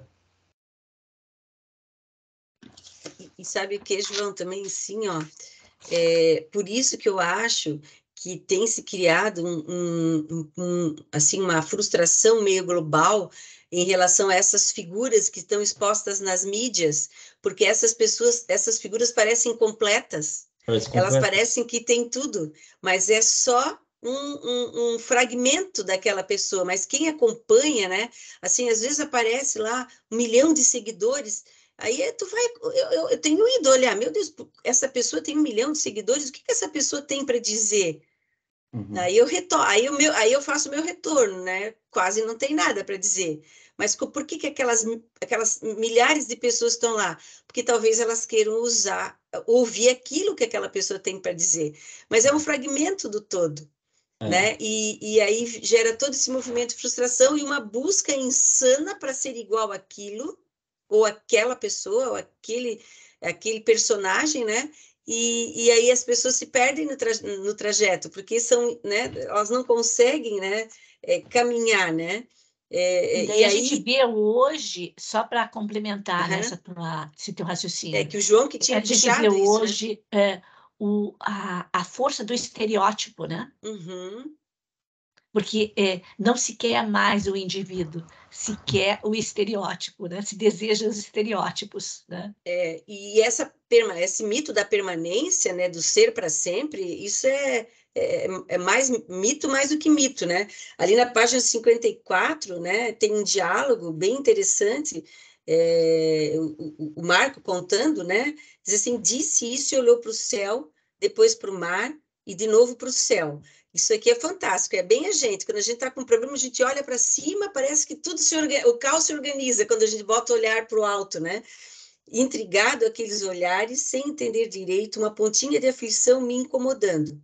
Então ela me fez uma pergunta: você seria capaz de uma coisa para sempre?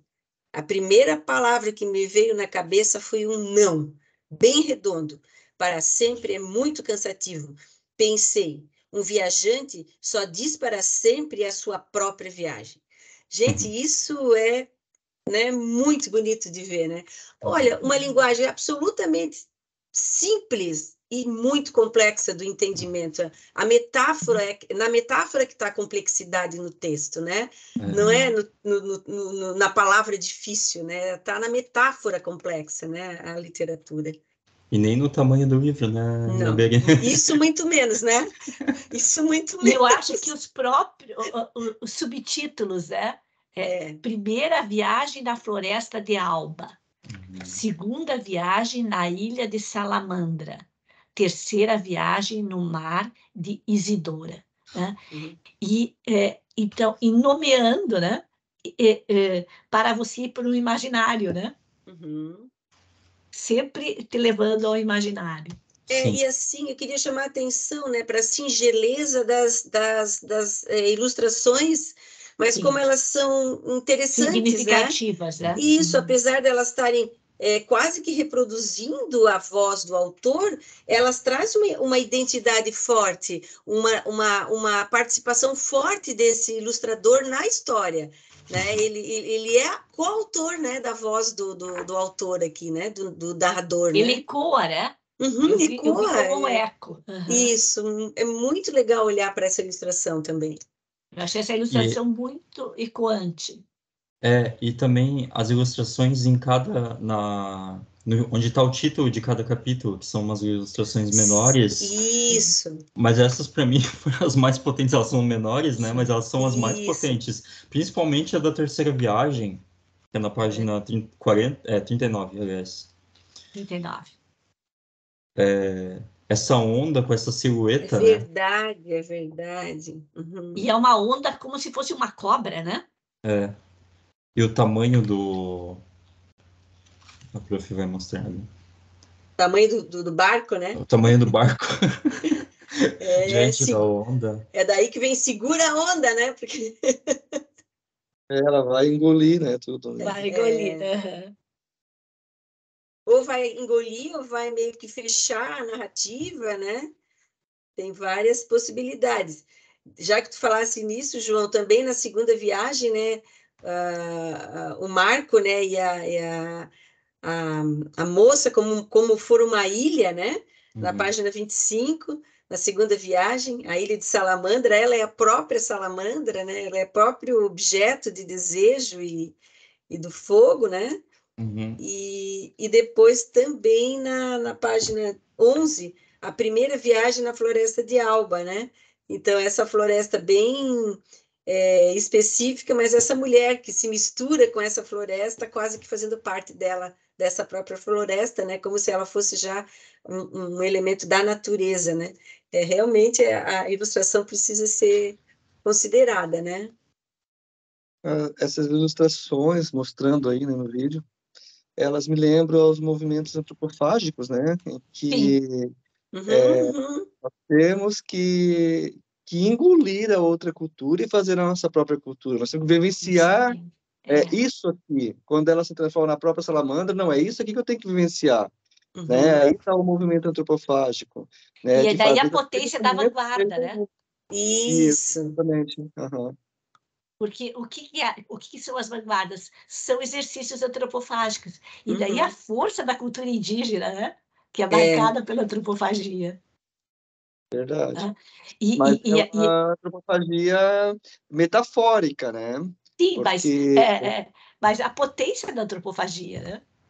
Sim, porque realmente ela quer fazer com que essas vanguardas, né, elas acabam sendo nossas próprias vanguardas. Nós criarmos nossas próprias vanguardas, a nossa cultura aqui dentro, né? E fazer dessa literatura nossa, genuinamente nossa, né? Então, por isso que esse movimento antropofágico que a própria ilustração me remete, pelo menos isso, né? Sim. E também queria lembrar o conceito de antropofagia, né? Que eu acho fantástico. Às vezes as pessoas não olham para o conceito do que é um antropófago, né? Conceito natural da palavra, dicionarizado, né? O que é isso, né?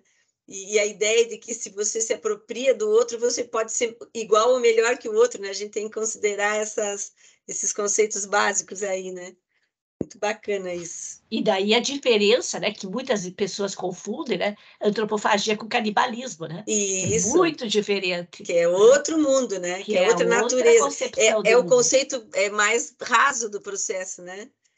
E tem muitas pessoas que confundem, né, antropofagia com canibalismo. E o europeu, principalmente, né, quando aporta, né, nesse mundo antropofágico, né, vai associar canibalismo, né? Então,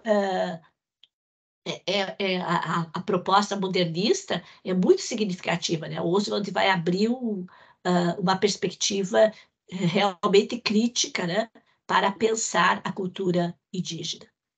Olha só, João, onde que foi esse Flávio Carneiro, né? Olha onde ele foi, onde foi o livro de Marco, né? Ele viajou em muitos lugares mesmo. Teve um momento ali que tu estava falando dos influenciadores digitais. É que eu acho engraçado esse termo. Eu acho também. Mas a ideia de acúmulo, né? Acúmulo privado vem disso também, né? Esse preenchimento da falta leva a um acúmulo maior e maior, tanto que Freud vai ler Marx, né? E depois Benjamin também vai ler, vai ser muito influenciado, porque essa ideia de acúmulo da propriedade privada é muito nessa ideia, né, de o quanto mais eu vou ter e tentar preencher essa insuficiência, né, e isso nunca acaba, porque a insuficiência humana não tá no fora, né, no objeto. E nunca vai ser preenchida. Nunca vai ser preenchida. E eu acho, na página 55, é o último parágrafo do livro, que dialoga também com essa ideia, né? O que meu pai queria dizer só fui entender naquela madrugada. Entendi que dali em diante, minha tarefa, vida fora, seria de conhecer em Maria, minhas Marias. Minha tarefa em vida fora, né? Não é uma tarefa que acabou, a jornada não acabou ali. Não acabou no encontro do príncipe com a princesa, né? Não. E nem no encontro do Marco com a Maria dele, né? Não. Porque ele vai ter que aprender agora a encontrar nessa Maria as outras Marias. E essa que é a grande diferença do livro romântico, né? Que acaba no encontro. Que acaba ali. E a gente vê isso refletido no pai. Quando o pai tá parado olhando o céu, né? Meio triste, com saudade da mãe, ele também ainda tá nesse processo, né? O pai também não venceu o processo dele de busca humana. O pai também tá tá lá pensando, né, na mãe, na falta, em como ele próprio, construir a sua identidade. E eu acho que é importante complementar o que ele diz, né? De conhecer em Maria minhas Marias, e com ela varar os céus que nos esperavam, mergulhar, decifrar mapas futuros, inventando os países que os outros viajantes iriam conhecer. Tive certeza de que dali para frente iria viajar com ela, minha estrela, para sempre. E mais um dia. Para sempre e mais um dia. E mais um dia, E mais um dia. Então, felizes para sempre e mais um dia, né? E mais um dia. E mais um dia. Os românticos talvez esqueceram desse dia. Desse dia, dessa continuidade, né? Talvez não, esqueceram. Ou apagaram. Eu acho que esqueceram apagaram. Conscientemente. Apagaram, né? Eu acho que apagaram. Conscientemente, né? Eu acho que é um exercício consciente, né? De alguns apagamentos que vão gerando como se a gente pudesse botar um fim na nossa existência, né? E vão gerando frustrações, né? Isso, como se houvesse um fim para a existência no que se refere agora eu não preciso mais fazer nada, né? Eu acumulei um exercício de coisas e de pessoas nas minhas relações, que agora eu posso, então, ficar em plenitude, vivendo um dia de cada vez, né? É a maior ilusão de todas. Gente, essa é uma grande ilusão. Um dia, se eu tivesse competência artística suficiente, eu ia escrever sobre isso, porque as pessoas tomam consciência, assim, ó, eu vou parar a minha atividade laboral para viver. Gente, o que a gente está fazendo aqui? A gente não está vivendo? Isso é um projeto institucional da universidade, apesar de ser uma paixão para a Thaís e para mim, né? Mas ele é da minha vida, eu não preciso parar de minha atividade laboral para viver, eu tenho que viver junto com isso, né? Ai, que ilusão! O trabalho faz parte da vida, né? Da vida, né? Ele não é uma coisa alheia. A das aposentadorias, né? Isso, que as pessoas acham que vão viver do quê? E por isso muitas pessoas após a aposentadoria entram em crises muito grandes, né? Porque a gente tem que entender que é viver feliz para sempre, mais um dia. Mais um dia. Então, gente, foi esses os mitos que eu separei como pilares, né, dessas 3 leituras que eu fiz, a da viagem, da memória e da identidade, que com certeza dialogam, né? Por isso que eu não queria usar a palavra nível, porque nível dá uma questão hierárquica. Não é nível. Não é. Mas eu não consegui pensar em outra palavra. Me ajuda, Thaís.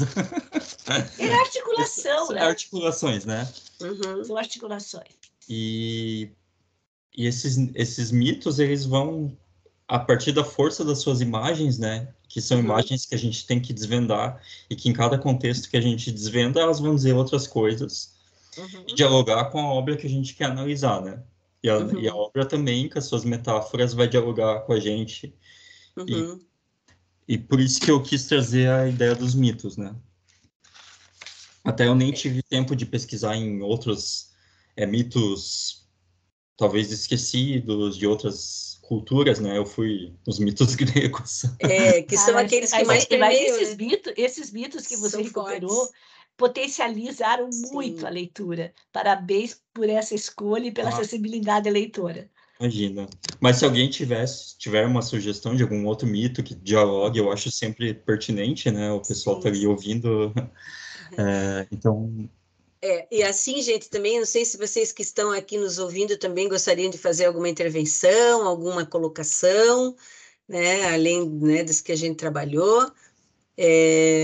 Já anuncio, né, para mês de setembro, o Pinóquio, né, do Carlo Collodi, que vai ser uma leitura interessante também, porque eu acho que vai ser muito um contraponto, né, desse texto aqui, no que se refere a uma tentativa, né, daquele escritor naquele momento histórico, né, fazer uma retomada de algumas coisas, né, que também meio que se perderam. É a Fernanda Arruda que vai mediar o Pinóquio, né? E aí eu gostaria de deixar a palavra aberta aqui para quem mais, né, quisesse fazer algum comentário, né? Eu queria só retomar a que a professora falou ali sobre a aposentadoria, né? Que é a sua aposentadoria? Eu aqui em Barra Velha, eu costumava, agora estou sem tempo também, mas eu costumava todas as manhãs correr até a praia, corria uns 15 quilômetros aí. E depois eu comecei a caminhar, quando não podia mais correr, caminhava e observei, sentado no banco da praça, observava, né, todos os dias aquele senhor lá, um senhor mais de idade, já sentado lá, sem fazer nada. E às vezes vinha alguém conversar com ele né, sem querer, acabava escutando alguma coisa, né? E era só reclamação, isso, aquilo, tal, e todo dia ali. Aí, para encerrar minha participação aqui, eu gostaria de ler um pequeno poema que eu escrevi com essa passagem por mim ali, sabe? E eu olhei assim para mim, né? E até ontem nós comentamos na telebiográfica da doutora Raquel, lá do Patrimônio, e o que a gente não quer? Eu já sei o que eu não quero. Aí eu me lembrei, tá, eu já escrevi sobre isso, e o tema é Isso é o que eu não quero, é o nome do poema. Então, baseado nessa minha passagem ali, eu escrevi assim: sentado no banco qualquer, passa um, passa outro, e os olhares atrás semelhantes. Sentado num banco qualquer, gira os ponteiros do relógio, e o dia amanhece outra vez. Sentado num banco qualquer, senta um, senta outro, e são só lamúrias. Sentado num banco qualquer, voz rouca, discurso retrógrado, política, futebol, religião. Sentado num banco qualquer, fala um, fala outro, e ninguém dá ouvido a ninguém. Sentado num banco qualquer, reclama um, reclama o outro, e nada diz de terem feito. Sentado num banco qualquer, chora um, chora o outro. Sem criança, sem jovem, sem companhia. Sentado num banco qualquer, entristece um, entristece o outro. Sem história alguma para contar.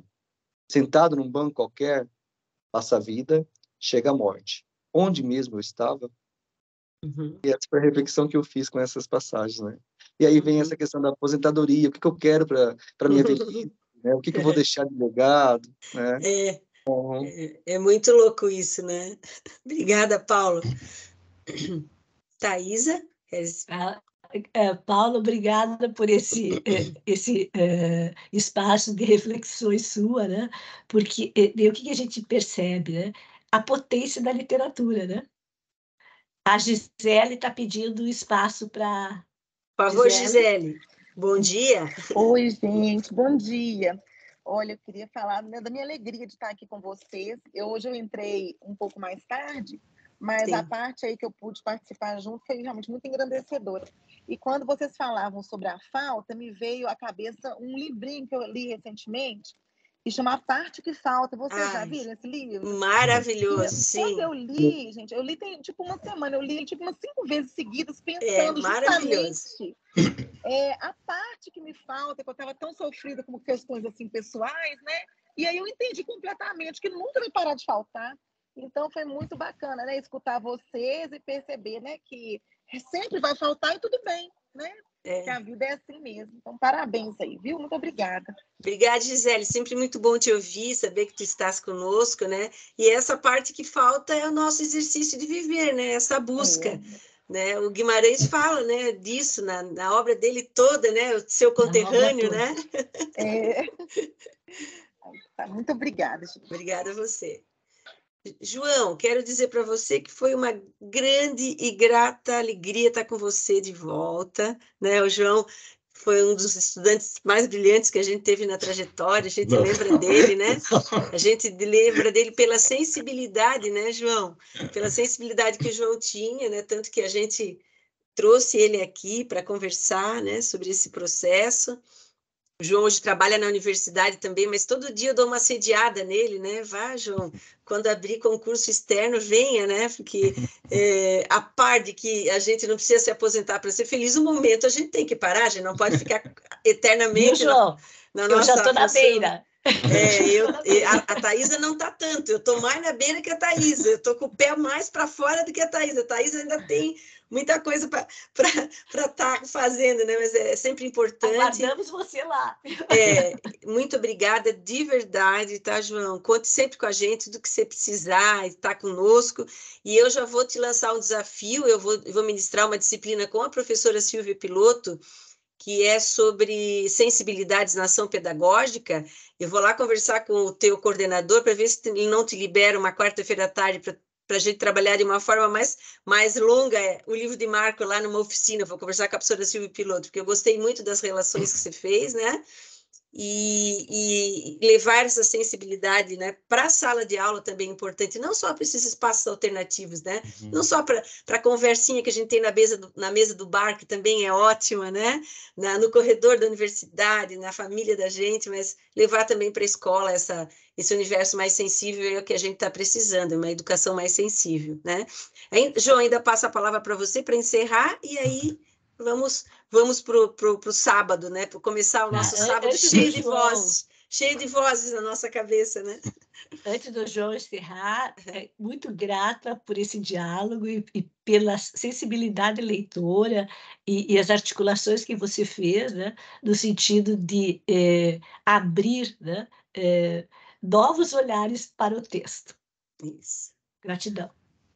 Não, gente, só eu que tenho a agradecer por esse espaço, pelo convite. Estou muito feliz em estar aqui, ter podido falar desse livro e ter podido estar com vocês, compartilhar um pouco do que eu tenho aprendido e pesquisado nos últimos tempos. Mas realmente é só isso. Muito feliz em estar aqui com pessoas que eu admiro tanto e que foram tão importantes na minha trajetória. E estou sempre aberto aí a estar junto colaborando o quanto eu puder. Muito obrigada, gente. Então, muito bom final de semana para vocês. Aqui em Santa Catarina a gente está com um dia bem enferruscado, né? Mas que já choveu, inclusive. Mas que já ficou bem mais iluminado, né? Muito obrigada, gente. Tudo de bom para vocês. Tchau. Ótima semana, pessoal. Tudo de bom. Muito obrigada. Ótima semana para todos. Obrigado. Ótima semana.